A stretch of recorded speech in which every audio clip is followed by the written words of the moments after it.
Caos. Sin duda esa es la palabra que resume la respuesta a la pregunta que nos congrega, si bien tanto el Monsterverse como el mundo de 2012 tienen formas bastante distintas de abordar sus temáticas, ambos coinciden en cuanto a los cataclismos y cómo el ser humano en la mayoría de casos es impotente ante estos implacables desastres. Pero, ¿y si ocurrieran en el mismo universo? ¿Qué efectos tendrían estos desastres? ¿Cómo reaccionarían los titanes? ¿Cómo afrontaría la humanidad esta devastadora situación? ¿Podría ser detenida? ¿Sobreviviríamos? Estas y otras preguntas son las que este video pretende responder, claro, todo esto bajo la perspectiva de su servidor. Pero antes creo que debemos dejar claro el escenario para evitar confusiones.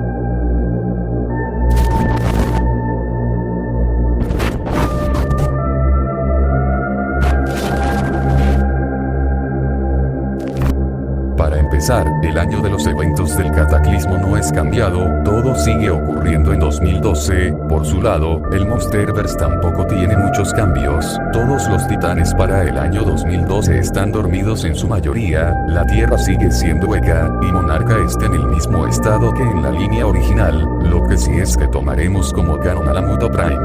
Ya con un panorama claro, podemos comenzar con el análisis.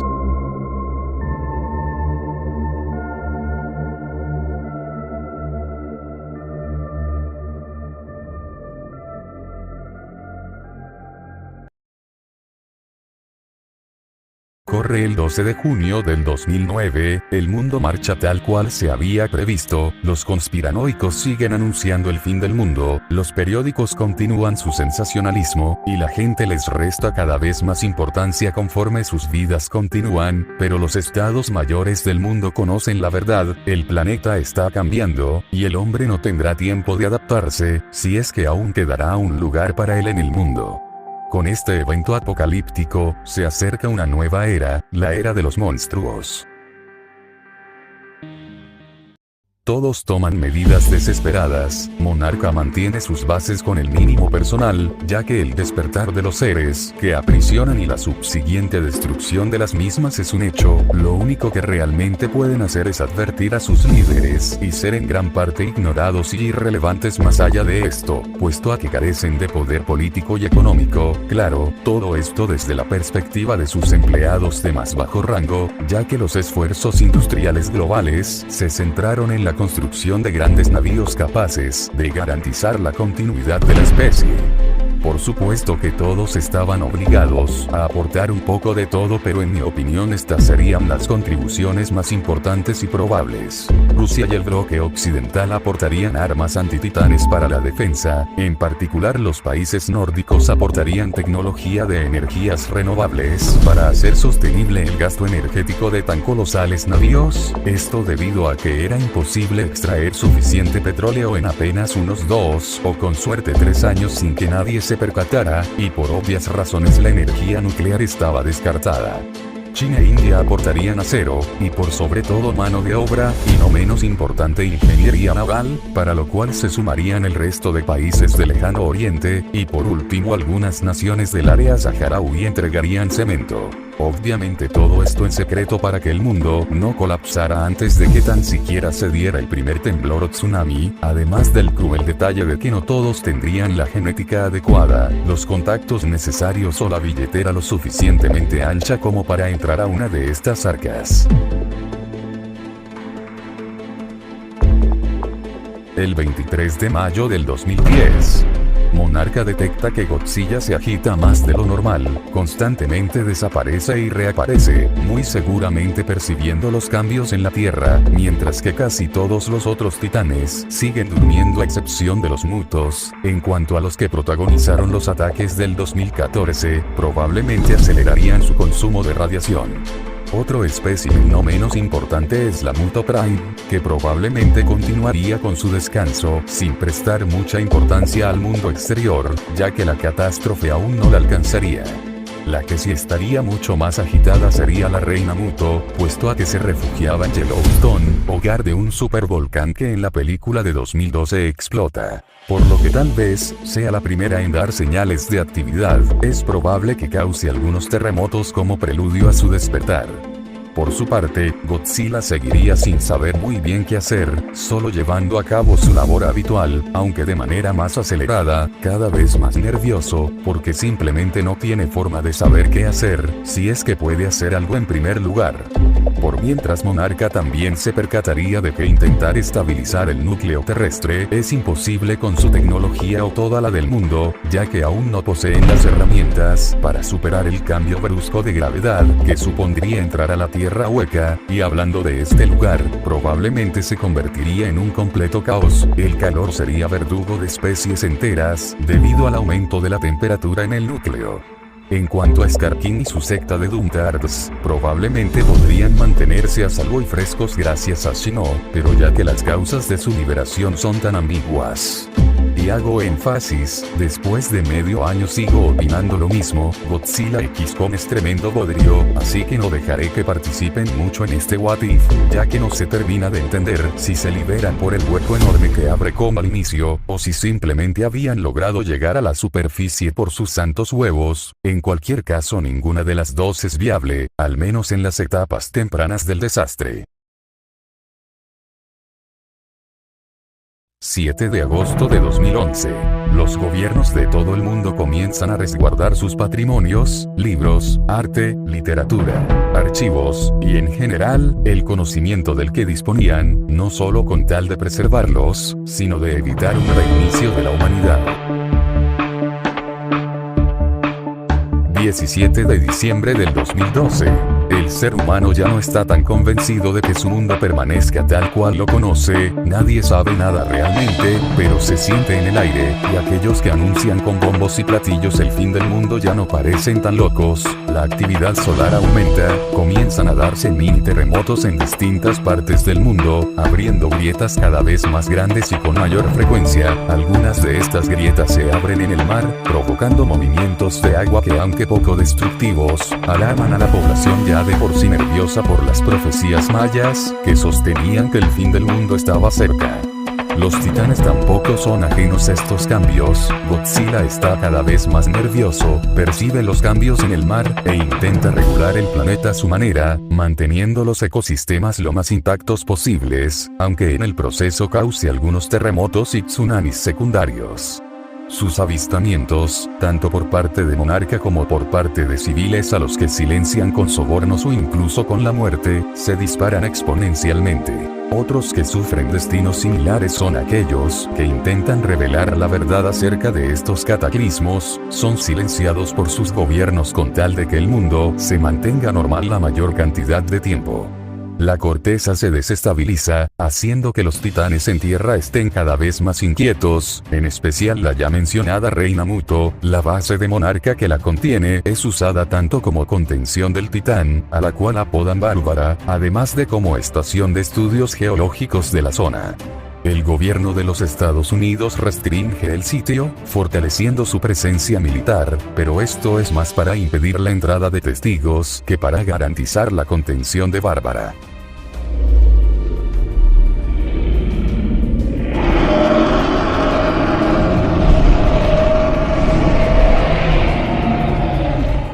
Y como se anticipaba, para las 15:37 de este día, la criatura emerge de la tierra humeante, confundida, agitada, y se podría decir que hasta asustada. El ejército intenta redirigirla a algún lugar en el que sea menos notable, o por lo menos causara la menor cantidad de bajas civiles.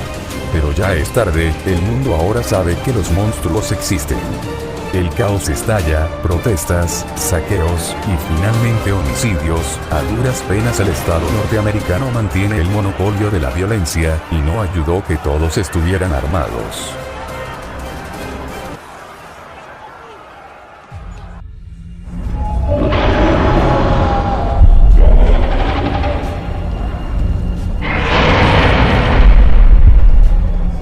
Los mutos eran muy sensibles a la radiación, en particular el ejemplar macho había terminado de desarrollarse mucho antes de tiempo debido a la agitación de los neutrinos provenientes del Sol, y escapó, aunque tardaría en buscar pareja.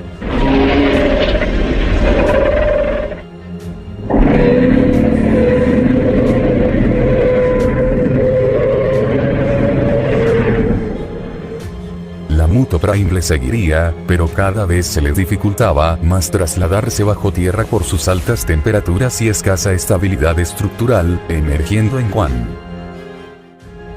Para las 8 de la mañana del 18 de diciembre el mundo se hundía en anarquía conforme más titanes emergían, criaturas como Tiamat causan estragos alrededor de Stone Mountain, Methuselah aterroriza Múnich en Alemania, Rodan emerge en Isla de Mara, y Godzilla sigue moviéndose enérgicamente a través del Pacífico, intentando estabilizar arrecifes, evitando el total colapso de los ecosistemas marinos. Y para la medianoche del mismo día, las grandes ciudades, como Ciudad de México, Ciudad de Buenos Aires, Moscú, o Washington DC habían sido evacuadas y o destruidas por los titanes, ahora errantes. Sorpresivamente Godzilla se sumó a esta lista, atacando plantas nucleares y alimentándose de cuanta radiación podía almacenar, preparándose para el venidero Armagedón. 21 de diciembre, 11:56 de la mañana. El mundo comienza a deshacerse, donde antes habían planicies, ahora hay fallas, ciudades enteras se hunden en sus propios cimientos, y los polos magnéticos se han invertido, ahora el polo sur se encuentra en Wisconsin. El costo humano es relativamente bajo debido a las evacuaciones realizadas anteriormente, relegando a la humanidad a las partes más estables de la corteza. Pero el coste material es exorbitante. Godzilla, consciente de la liberación de sus rivales naturales, acelera su consumo de energía, ya 6 plantas nucleares han caído sin mucha resistencia y el rey de los monstruos cree estar listo para enfrentar a las amenazas. 22 de diciembre, 13:15, la isla Calavera es azotada por tsunamis y terremotos, los Inuits desesperados intentan refugiarse en las zonas más altas, y miles mueren en una migración hacia la Tierra Hueca.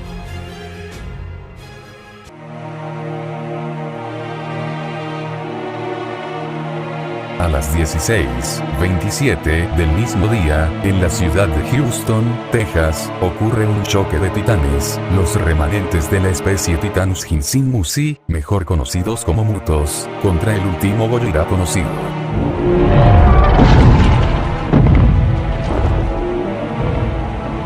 El muto macho, posado en un rascacielos, usa su pulso bioelectromagnético para desestabilizar el control de Godzilla sobre sus reservas energéticas, mientras que la hembra, paciente y silenciosa, mira a Godzilla, como si lo invitara a dar el primer ataque.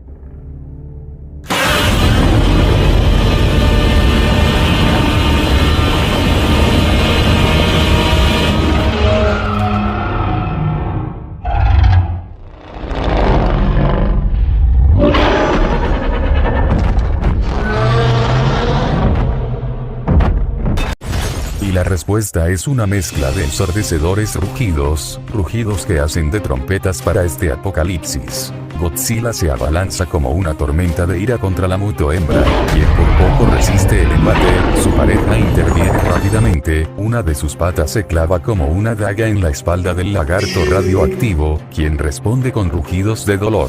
Su dura piel aún no es atravesada, pero no es necesario para que la fuerza del impacto cause daños. La muto hembra logra recomponerse, solo para ver cómo su pareja recibe una aparatosa mordida en la yugular. De inmediato, atropella al rey de los monstruos, no sin antes de que este se llevara un ataque dirigido a sus branquias, siendo suficiente para tumbarlo y dejar al rey tendido en el suelo. Quien en ese momento decide sacar a relucir su arma más poderosa, una a una sus placas dorsales se encienden desde la cola hasta llegar a la cabeza, y dispara un devastador aliento atómico, derribando al muto macho, y concentrando el fuego en la hembra, quien se retuerce en agonía, mientras se cubre con sus brazos. El consumo de 12 plantas nucleares ha hecho de Godzilla una fuente enorme de energía nuclear, que desbordó en su aliento atómico. Si bien su control sobre la destructiva habilidad disminuyó, la cantidad de energía disponible es tal que ni los 2 pulsos electromagnéticos son suficiente para calmar su poder. Godzilla avanzó, aún con una avalancha de fuego azul brotando de su hocico, para terminar tumbando a la hembra espalda a tierra, y aplastando su pecho con uno de sus pies. La Femuto se retuerce, abriendo sus mandíbulas por el reflejo de la asfixia. Godzilla prepara su aliento atómico para atacar el punto débil de los mutos, su interior, libre del exoesqueleto que les ayudaba a mitigar los efectos del aliento atómico. Sin perder tiempo, sus placas dorsales se iluminaron, y de repente, el muto macho vuela al rescate, enganchándose habilidosamente al cuello de Godzilla, quien ruge del dolor. La muto hembra ya agotada, solo puede quedarse inerte en el suelo. Mientras tanto, la pelea continúa, y el macho se engancha con cada fibra de su ser al rey de los monstruos. Este, en un movimiento astuto, sujeta al muto macho, y se tiende sobre él, pretendiendo aplastarlo con todo su peso. El macho no puede zafarse, y en última instancia,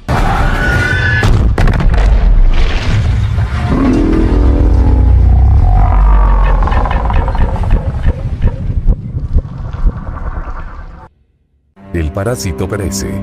Godzilla, ahora con un enemigo menos al que combatir, se pone de pie, viendo a una maltrecha pero resiliente Femuto. Decidido ya a acabar la batalla, carga con todas sus fuerzas, sus pasos resuenan como terremotos y hacen eco en el silencio infinito de la fantasmal Houston, pero a escasos metros.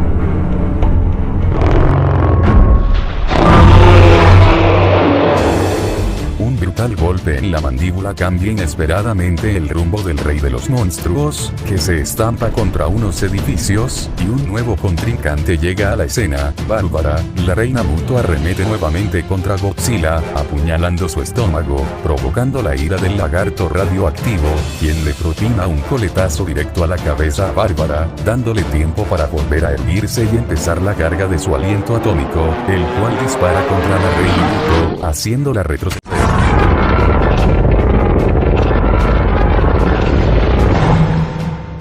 La muto hembra vuelve a la carga, pero ahora Godzilla ya no es tomado por sorpresa, y logra mantenerse de pie, forcejeando con el parásito. Ambos están bastante igualados, y Femuto intenta usar sus apéndices raptoriales para atacar al rey de los monstruos, dándole un zarpazo en la cara, pero al segundo intento, Godzilla atrapa en sus fauces la extremidad, arrancándola. Un arroyo de sangre fluyó desde la herida, y la criatura lanzó un alarido de dolor, que fue ahogado por otro mordisco, ahora a uno de sus brazos principales, arrancando trozos de caparazón y carne, hasta llegar al hueso y cercenarlo por completo. La sangre cae literalmente a mares de la herida. Nuevamente el sonido de las placas dorsales de Godzilla se hace presente, en antesala a su ataque definitivo.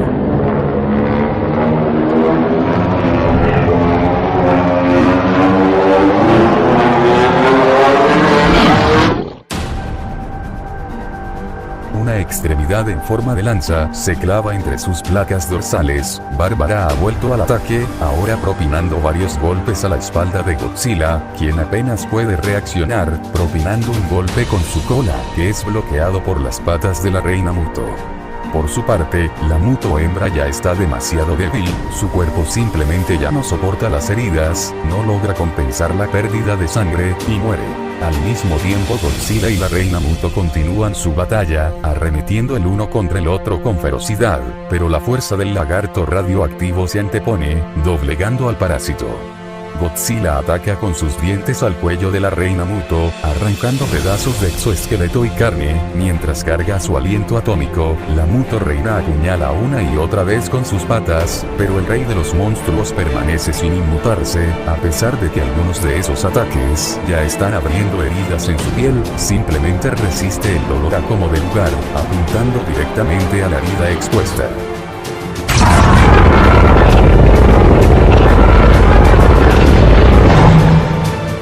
Godzilla se alza victorioso, su respiración pesada viaja a través del polvo y el humo levantado por la batalla, y el rey de los monstruos tiene un tiempo para centrarse en sus sangrantes heridas. Los efectos de la adrenalina se apagan, y el dolor vuelve a su cuerpo.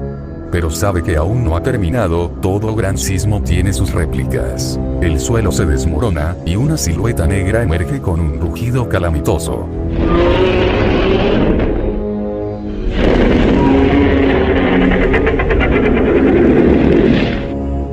La Muto Prime, el pináculo de su especie, hace acto de presencia, y acá comienza la última ronda. La Muto Prime ataca a Godzilla con uno de sus enormes brazos, pero es mucho más lenta que él. Fallando el intento, Godzilla contraataca con su cola, dando de lleno a la cabeza del parásito, quien retrocede a sus túneles. Godzilla permanece en guardia a la espera de su enemiga. A su alrededor el suelo se retuerce hasta que la Muto vuelve a emerger a un costado de Godzilla, asestando un golpe brutal a su cabeza, haciendo tambalear al rey de los monstruos, que apenas alcanza a retroceder y contraatacar con un zarpazo. Aún así la Muto Prime sigue avanzando y golpeando, haciendo retroceder aún más a Godzilla. Las placas en su espalda se encienden una vez más con su habitual brillo azul, preparando el ataque. La Muto Prime tumba a Godzilla y se posiciona sobre él, desplegando sus opositores, pero es recibido por el destello del aliento atómico dirigido a su rostro. Gradualmente se ve obligada a retroceder arrastrada por el devastador ataque, mientras que Godzilla mantiene constante el flujo de fuego azul.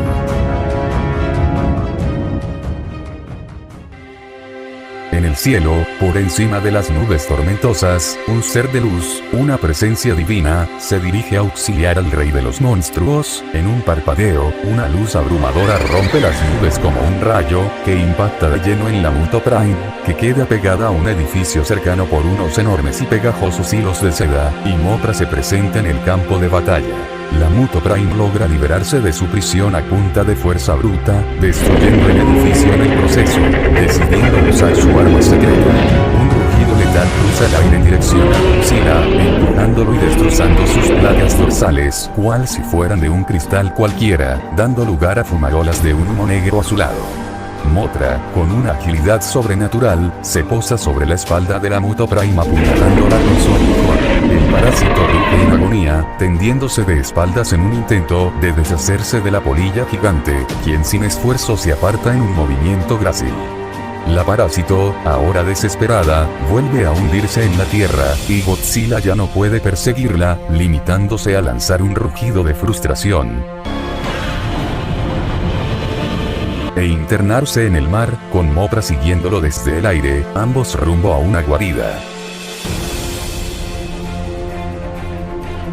La humanidad, atónita ante el choque de tamañas fuerzas y su sangriento espectáculo, entiende que no puede quedarse de brazos cruzados si quiere sobrevivir. Parte del músculo industrial de la humanidad fue llevado a las arcas, que para el 23 de diciembre ya tienen lista una solución, un armazón, o más bien una prótesis, que ayudaría a Godzilla a mantener el control sobre su energía, cumpliendo la función que deberían cumplir sus placas ya hechas añicos sobre Houston.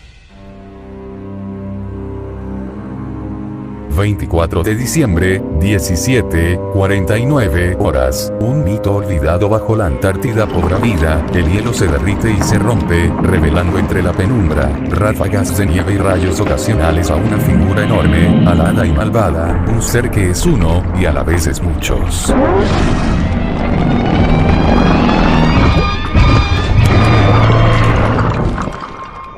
25 de diciembre 2:21 horas. Cerca de la base de Monarca número 54, también nombrada Castillo Bravo, una flota se reorganiza, transportando la prótesis metálica de color rojo, capaz de retraerse para un mejor despliegue.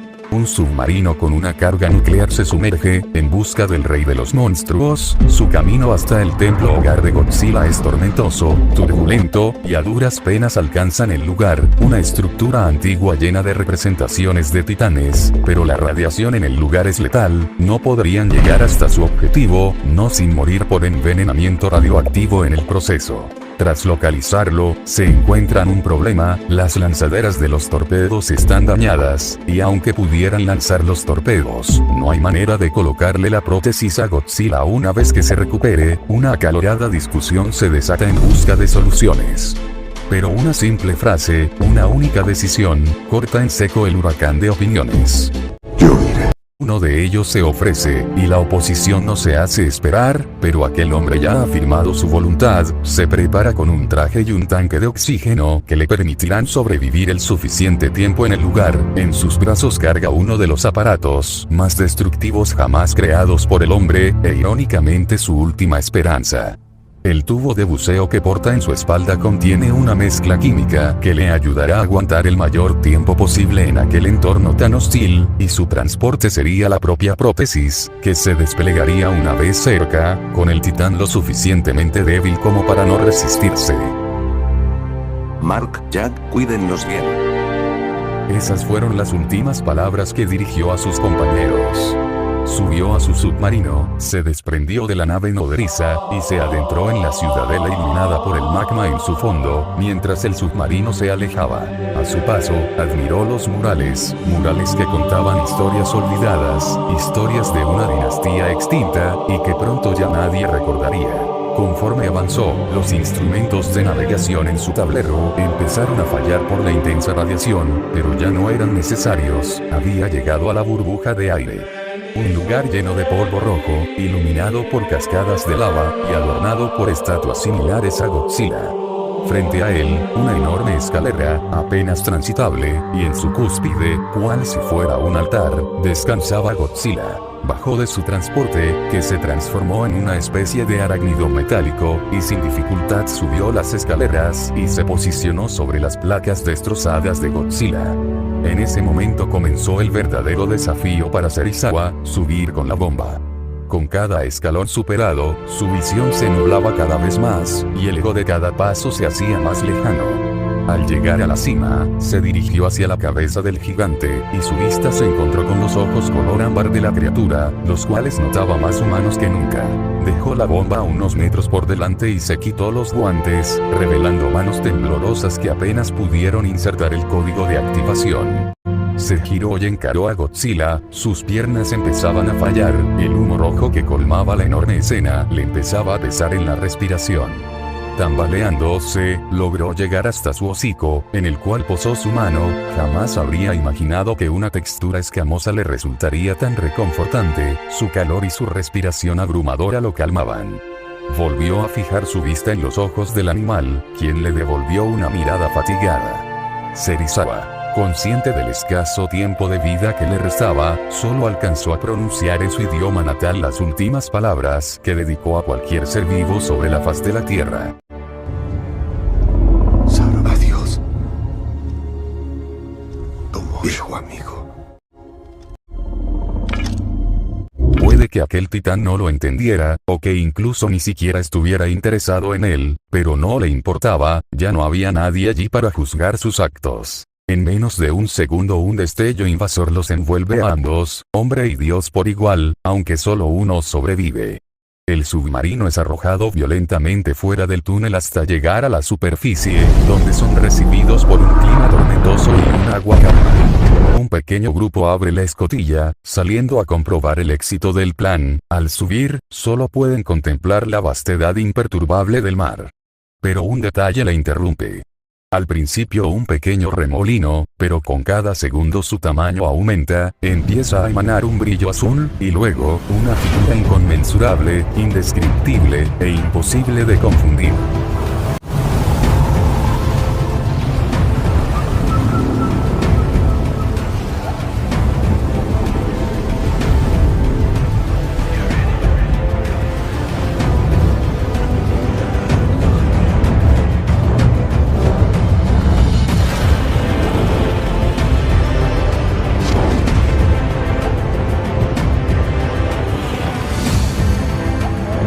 Godzilla regresa a la vida. En los cielos del Atlántico Sur, una tormenta viviente de rayos dorados se dirige a toda velocidad hacia el sur de África. La cuna de la humanidad es a este punto, su último bastión. El resto del mundo fue arrasado por los terremotos, o está bajo el mar. Las arcas han elegido este lugar para su desembarco, siendo su única opción a largo plazo, el único lugar en el que podrían cultivar y criar ganado de manera eficiente, así que no iban a abandonar el lugar simplemente para evacuar. Todo el material de guerra disponible capaz de dañar titanes fue dispuesto en el Cabo de Buena Esperanza en Sudáfrica, donde se colocó el dispositivo Orca modo de señuelo para atraer a todos los titanes, incluyendo al ahora referido como Ghidorah, por lo que el verdadero objetivo era aguantar hasta que la caballería llegara. Los otros titanes sobrevivientes también debían decidir sobre formar parte de alguno de los dos bandos emergentes. 25 de diciembre 19:38 horas. La tormenta toca tierra en el Cabo de Buena Esperanza, sus rayos dorados cruzan el aire y sus nubes cubren el sol, convirtiendo el atardecer en noche, y la hidra toca tierra, olfateando, buscando, no le cuesta encontrar el señuelo, y lo aplasta, activando el C4 plantado en la estructura, que explota en la articulación de su ala, pero no es suficiente para ejercer un gran dolor. Pronto, bombas llovieron del cielo, haciendo que se cubra con sus alas, toneladas de explosivos son arrojadas, pero cuando la humareda negra se disipa, ahí está el gran dragón, de pie e intacto. Desde los puertos comienza el ataque de una flota naval, los cañones rugen y se tornan rojizos, al igual que los tanques desde las montañas que rodean el lugar. El ejército combinado de la tierra decide utilizar cazas y ospreys para intentar distraerlo, frenando el ataque de la artillería, y forzando a Ghidorah a emprender vuelo, mientras que los ataques antiaéreos de la flota, más maniobrables, aún continúan sobre él, porque ahora debe perseguir a la fuerza aérea.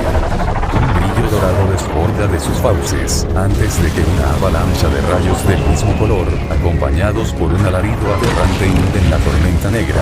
Varios cazas caen, pero la mayoría de la flota aérea sigue operativa, incluyendo el supertransporte aéreo Argo, además de las 3 arcas, que ahora son enormes plataformas de artillería habitadas solo por personal militar, mientras que los civiles fueron dejados en un lugar seguro al norte con provisiones. En las nubes la batalla continúa, los cazas deciden replegarse a menor altura, hacia el suroeste, hacia el Atlántico. Pero un canto hermoso resuena desde el cielo, parece el de una ballena, que poco a poco va iluminando la tormenta, y un rayo de luz sale disparado hacia Ghidorah, cubriendo sus cabezas en seda, y obligándolo a frenar para liberarse, siendo recibido por una ráfaga de fuego azul desde el mar, que lo empujó hasta tierra, y con él, un rugido inconfundible. Un ser a su altura había llegado, sus pasos tocando la bahía, junto a los motores de lo que queda de la flota combinada de la humanidad, y sus vehículos aéreos de combate. Ghidorah, ahora con sus heridas regeneradas y nuevamente de pie, mira a los ojos al rey de los monstruos, dedicándole uno de sus calamitosos rugidos y abalanzándose sobre él, recibiendo la misma respuesta. Tras el choque de ambas fuerzas, la aceleración causa una onda expansiva que atraviesa el aire, en el que rondan distintos vehículos, que disparan su arsenal a Ghidorah. Tras el forcejeo, Godzilla muerde, rasga y da coletazos, el dragón responde con mordidas, y sus 2 colas llenas de espinas que hieren a su adversario. Así continúan, hasta que Godzilla logra someter una de sus cabezas en el suelo, pero las restantes chocan contra su cuello, alzándolo al aire y arrastrándolo a través de la ciudad. Las largas cabezas intentan enrollarse en su cuello cual serpientes, pero una vez más, el aliento atómico de Godzilla empuja a Ghidorah. Una constante ola de fuego azul cayó sobre el dragón tricéfalo, al igual que el ataque de Mothra. Un par de ataques de sus garras rasgaron su espalda, y volvió a lanzar su seda pegando a la hidra dorada a un edificio. Solo una de sus cabezas quedó libre, viendo a la enorme polilla surcar el cielo. De inmediato, muerde con desesperación hasta notar el reflejo de su adversario en las ventanas, y es embestido por él, desplomándose sobre la estructura y quedando a merced de Godzilla. Pero los parásitos son difíciles de erradicar. Una onda sónica golpea a Godzilla, tumbándolo a un costado. La Muto Prime, más como enemigo de Godzilla que como aliado de Ghidorah, llega a combatir. Para suerte de la humanidad, sus aparatos militares tenían tecnologías anti-P, contando con la manipulación electromagnética de la que muchos titanes son capaces. La mayoría de los Jets y Osprey se concentraron en la Prime. Misiles, artillería de tierra y la artillería naval intentaron guiar al parásito hacia la bahía, al igual que Mothra. Mientras tanto, en la zona céntrica de la ciudad, Ghidorah y Godzilla continúan su pelea, zarpazos, mordidas y embestidas, ambos usan hasta el último gramo de sus cuerpos para sobreponerse al otro. Ghidorah intenta conectarle uno de sus rayos gravitatorios, siendo respondido por el aliento atómico.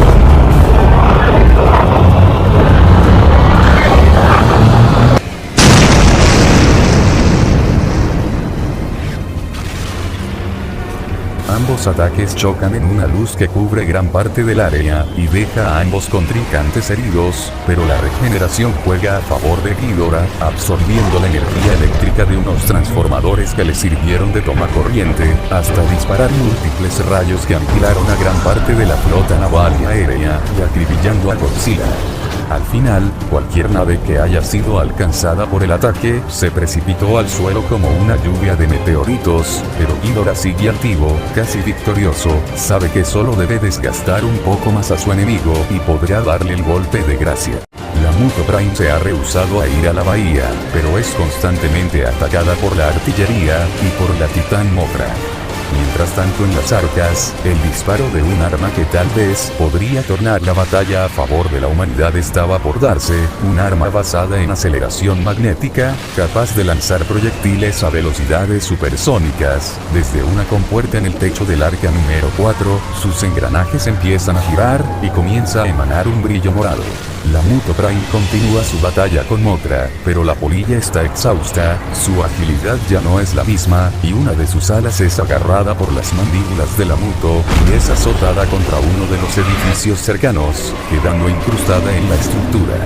Pero sus sentidos notan una fluctuación de energía, usa su pulso electromagnético, pero es inútil, la energía sigue acumulándose, y no hay más opción que encarar una batalla cuerpo a cuerpo, acelerando su paso hacia la bahía. Los restos de la autodenominada flota combinada de la Tierra son arduos, toneladas de munición son disparadas hacia la criatura con tal de ralentizar su avance, incluso, uno de los Ospreys decide sacrificarse, estrellándose contra la boca de la Muto, aunque su estupor dura poco, sigue avanzando, la distancia se acorta, 400 metros, 300 metros, 250 metros.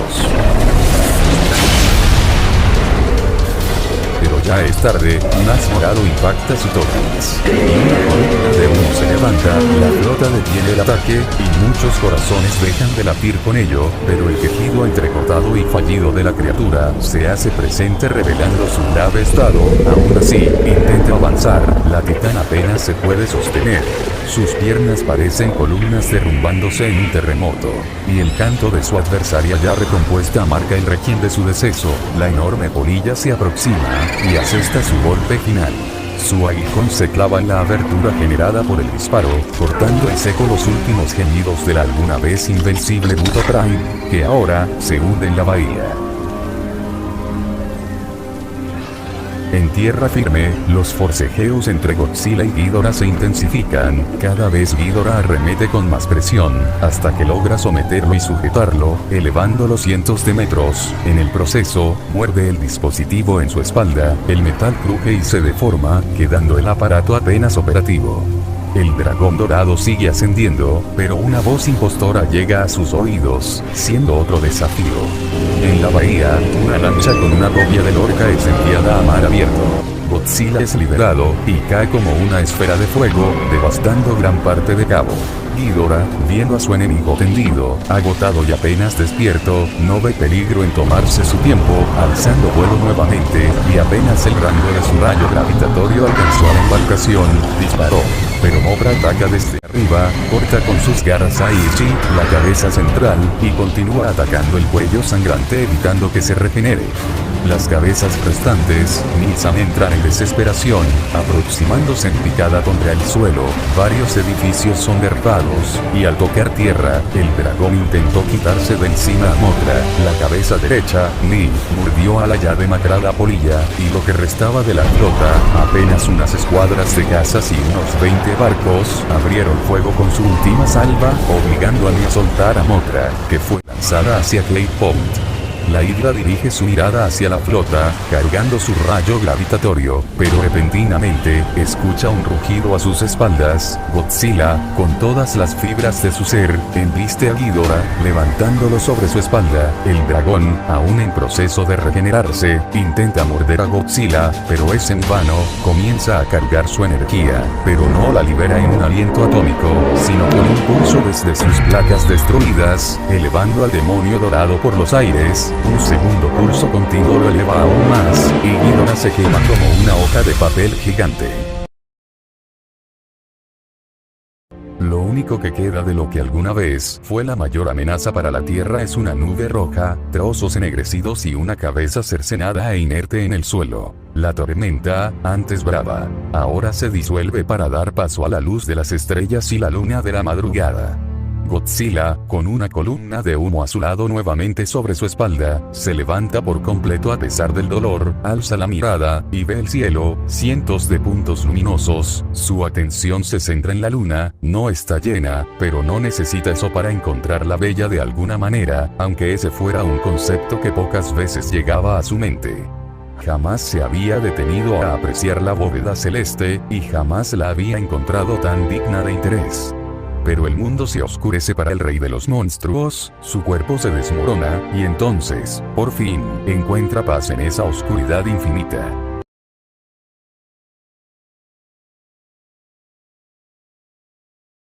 Y bueno, Opala Cine, como de seguro notaron, no es mi historia más inspirada, ciertamente me costó escribirla, pero lo hice como pude, así que lamento la espera, pero de verdad me costó saber cómo escribirla y que quedara medianamente decente, y editarla también fue una chota, aunque la verdad no me disgustó el resultado.